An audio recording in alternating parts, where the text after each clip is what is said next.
খুঁজলো, কিন্তু মুসা কালিমুল্লাহর কবর কোথায় আছে আজ পর্যন্ত কেউ জানতে পারলো না। বলুন সুবহানাল্লাহ।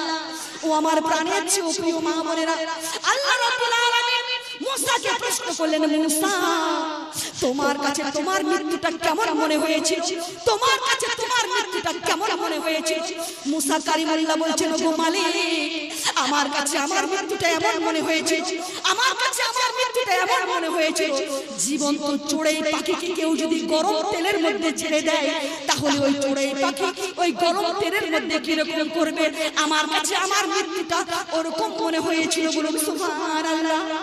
ও আমার প্রাণের চেয়ে প্রিয় মা বোনেরা, মুসা কালিমুল্লাহ একজন আল্লাহর পয়গম্বর ছিলেন, আল্লাহর নবী ছিলেন। মা নবীর মৃত্যু যদি ওরকম হতে পারে, তাহলে তোমার আর আমার মৃত্যুটা কেমন হতে পারে? কথা বলেন ঠিক কিনা?